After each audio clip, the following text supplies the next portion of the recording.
Bismillahirrahmanirrahim. Assalamu alaikum. I hope you must be doing good inshallah. It's me, Anjum Akhil, at your own channel, English Lounge. In today's video, we'll be discussing House model of translation quality assessment that falls under the umbrella of translation studies.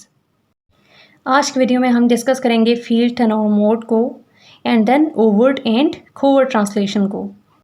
House ने जब पहली बार translation quality assessment model present किया 1977 में, तो ये base करता था comparative analysis of ST and TT. फिर 1981 में इसको रिवाइज किया गया। तब भी इसका जो इसकी जो बेसिक्स थी वो इसी पे थी कि एसटी और टीटी को कंपेयर किया जाता था।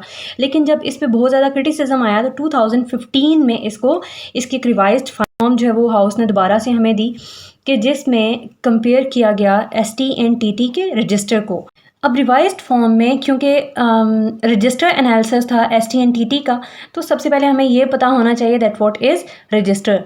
रजिस्टर बेसिकली ये है कि जब हम लैंग्वेज को यूज़ करते हैं differently in different circumstances. For example, as a teacher मैं अपने स्टूडेंट से अलग तरीके से बात करूँगी, फिर मैं अगर अपने पेरेंट्स से बात करूँगी तो उसके लिए मैं बिल्कुल डिफरेंट वे से बात करूँगी, डिफरेंट यानी लैंग्वेज यूज़ करूँगी, डिफरेंट टर्मिनोलॉजी यूज़ करूँगी। उसके बाद अगर हम किड्स से बात करते हैं तो उसके लिए बिल्कुल डिफरेंट वे जो है वो हम यूज़ करते हैं।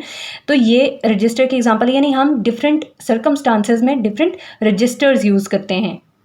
एक और इम्पॉर्टेंट पॉइंट ये है कि जो हाउस ने रिवाइज्ड मॉडल या न्यू मॉडल दिया था इन 2015, ये बेस करता है हेलिडियन मॉडल पे, Hallidayan model of language and discourse. क्योंकि हाउस ने रजिस्टर एनालिसिस किया था एसटी एंड टीटी का, तो हमारे पास रजिस्टर के मज़ीद 3 एलिमेंट्स आ जाते हैं। वो हैं field, turnover and mode. One by one हम इनको डिस्कस कर लेते हैं। सबसे पहले हमारे पास आ जाता है फील्ड।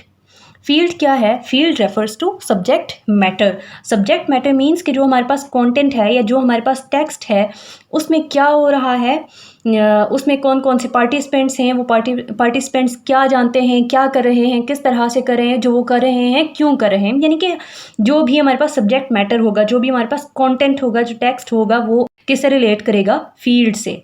सेकेंड आ जाता है टेनोर। टेनोर क्या है? Tenure is basically relationship between those involve in communication, यानी जिनके दरमियान कम्युनिकेशन हो रही है उनके दरमियान रिलेशनशिप क्या है, यानी कौन किससे कम्युनिकेट कर रहा है, क्यों कम्युनिकेट कर रहा है, आया वो हमारे पास जो वो टीचर और स्टूडेंट हैं, क्या वो लॉयर और जज हैं, क्या वो फॉर्मली बात कर रहे हैं या ये एक इनफॉर्मल स्पीच या टेक्स्ट है। नेक्स्ट हमारे पास आ जाता है मोड। मोड यानी जो लैंग्वेज है वो किस तरह से यूज़ की जा रही है। Basically it relates to channel. Channel means के ये जो हमारे पास जो डिस्कोर्स है या ये जो हमारे पास टेक्स्ट है ये स्पोकन है या रिटन है। फिर इसी तरह से डिग्री ऑफ पार्टिसिपेंट्स इसमें जो वो इंक्लूड होते हैं, यानी ये डायलॉग है या मोनोलॉग है। अब हम देख लेते हैं कि अगर इस मॉडल की हमने प्रैक्टिकल एप्लीकेशन करनी हो, इस मॉडल को किसी भी टेक्स्ट पे हमने अप्लाई करना हो तो उसका क्या तरीका है। सबसे पहले a profile is produced of ST register, यानी जो हमारे पास सोर्स टेक्स्ट होगा हम उसकी एक प्रोफाइल प्रोड्यूस करेंगे, यानी उसका एक हमारे पास जो है वो उसकी प्रोफाइल आएगी। उसमें हमने चीज़ें इंक्लूड करनी होंगी। उसमें हम क्या क्या ऐड करेंगे? उसमें सबसे पहले ऐड किया जाएगा एसटी योनरा, यानी वो क्या योनरा है, क्या वो कोई स्पीच है, क्या वो कोई ड्रामा है, क्या वो कोई डायलॉग है। तो जो योनरा होगा उसको हमने सबसे पहले मैंशन करना है। देन सेकेंड हमारे पास आ जाता है स्टेटमेंट ऑफ फंक्शन।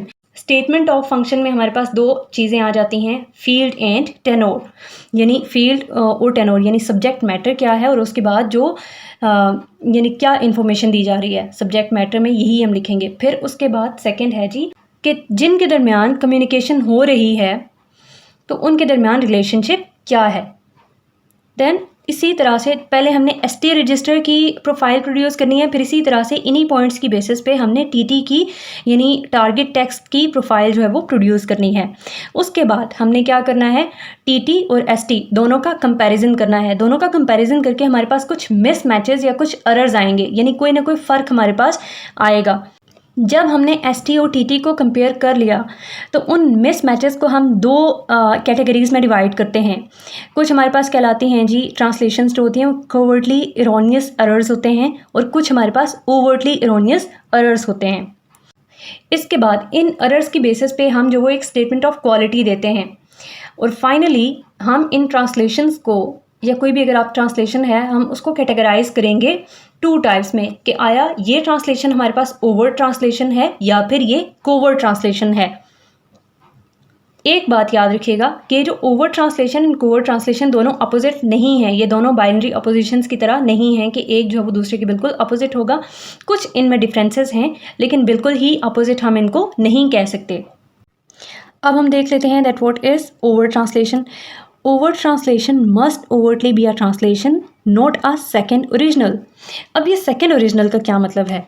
देखें, जब कोई भी ट्रांसलेशन है, कोई भी सोर्स टेक्स्ट है, उसको जब ट्रांसलेट किया जाएगा, जो हमारे पास टीटी ऑडियंस होगी हम उसको मद्देनज़र नहीं रखेंगे। हमने क्या करना है, हमने सोर्स टेक्स्ट और उसका जो कल्चर होगा हमने सिर्फ उसको मद्देनज़र रखना है, हम उसमें मॉडिफिकेशंस नहीं करेंगे। यानी ये वर्ड फॉर वर्ड ट्रांसलेशन नहीं होती, आप इसमें सेंस फॉर सेंस ट्रांसलेशन कर सकते हैं, सेंस फॉर सेंस ट्रांसलेशन करते हैं, लेकिन कल्चर को चेंज नहीं करते। जो आपके कल्चर के, यानी लेट्स सपोज ईस्टर्न को अगर टेक्स्ट को अगर वेस्टर्न टेक्स्ट में ट्रांसलेट किया जा रहा है, तो जो वेस्ट का जो कल्चर होगा वो इस परफेक्ट नहीं होगा, ईस्टर्न कल्चर परफेक्ट नहीं होगा। तो हम ये कह सकते हैं कि ये जो वो सेकेंड ओरिजिनल मतलब कि टीटी के जब ऑडियंस को या टीटी के जब कल्चर को मद्देनज़र नहीं रखा जाता तो वहाँ पे टीटी जो है वो ओरिजिनल नहीं होती। जो सोर्स टेक्स्ट है वो लिंक्ड होगा या उसमें हम देखेंगे कि उसमें जो कल्चर होगा वो सोर्स ऑडियंस का ही होगा। ओवर ट्रांसलेशन में बेस्ट एग्जांपल ले सकते हैं इमाम ख़मीनी की। इमाम ख़मीनी ने जो लेटर लिखा था टू वेस्टर्न ऑडियंस या वेस्टर्न जो यूथ थी उनको, इमाम ख़मीनी ने इन 2 लेटर्स में रियल इस्लाम का फेस बताया था, मुस्लिम्स के राइट्स और मुस्लिम्स का जो ट्रू फेस था वो दिखाया था और इस्लामोफोबिया के ख़िलाफ़ अपना नैरेटिव पेश किया था। तो जब इमाम ख़मीनी के इस लेटर को ट्रांसलेट किया गया इंग्लिश में और अदर लैंग्वेजेस में, ऑलमोस्ट 50 मज़ीद लैंग्वेजेस में इसको ट्रांसलेट किया गया था। तो जब वेस्ट के लिए इसको ट्रांसलेट किया गया फ्रॉम अरेबिक, तो इनके कल्चर को, इनकी जो टर्मिनोलॉजीज़ थी, जो इनका कल्चर था, या यूँ कह लें कि जो इनकी टर्म्स थी, उनको चेंज नहीं किया गया ताकि वो असरअंदाज हों वेस्ट पे। आया कि वो जो टर्म्स थी या वो जो टर्मिनोलॉजीज़ थी या वो जो कल्चर था वो इस्लामिक था और वेस्ट का ये कल्चर नहीं है, यानी वेस्ट जो है वो इस्लाम से बिल्कुल दूर है, बिल्कुल अपोजिट है। जब ट्रांसलेट किया गया तो उसको वर्ड फॉर वर्ड उसकी ट्रांसलेशन नहीं की गई, लेकिन उसकी ट्रांसलेशन में कल्चर को जो है वो कल्चर को चेंज नहीं किया गया, कल्चर को मॉडिफाई नहीं किया गया। देन आ जाती है हमारे पास covert translation. Covert translation is not addressed to the source culture audience. यानी ये है कि इसमें कोवर्ट ट्रांसलेशन में सोर्स कल्चर ऑडियंस को मद्देनज़र नहीं रखा जाता। यानी जो टीटी है, टीटी को जो ऑडियंस होगी, टीटी की जो ऑडियंस होगी उनको मद्देनज़र रखा जाएगा। इसमें सोर्स कल्चर ऑडियंस को बिल्कुल ही निगलेक्ट कर दिया जाता है। इसमें आप जो वो मॉडिफाई कर सकते हैं कल्चर एलिमेंट्स को, यानी जब आप ट्रांसलेशन कर रहे होते हैं तो ट्रांसलेटर्स जो वो मॉडिफाई कर सकते हैं, चेंज कर सकते हैं according to their own opinion, according to their own audience के जिसके लिए वो ट्रांसलेशन कर रहे होते हैं। TT pretends to be an original, यानी ओरिजिनल कैसे, ये नहीं है, ओरिजिनल का मतलब यहाँ पे ये नहीं है कि वो एसटी से मिलता जुलता होगा, नहीं, बल्कि एसटी से नहीं मिलता जुलता होगा। टीटी क्या होगा, TT pretends to be an original means कि ये जो टारगेट ऑडियंस होगी उनके लिए ओरिजिनल होगा, यानी उन्हें ये लगेगा कि ये हमारे लिए ओरिजिनल है, ये हमारे लिए ही लिखा गया है, इसमें कोई और कल्चर नहीं है बल्कि इसमें ये हमारा अपना कल्चर है। So that is all about house model of translation quality assessment. अगर आपका कोई क्वेश्चन है तो कमेंट बॉक्स में हमें ज़रूर बताएं, या फिर अगर आपको रिटन नोट्स या असाइनमेंट्स में हेल्प चाहिए तो मेंशन किए गए ईमेल एड्रेस पर ज़रूर कांटेक्ट करें। Thank you so much. Allah हाफिज़।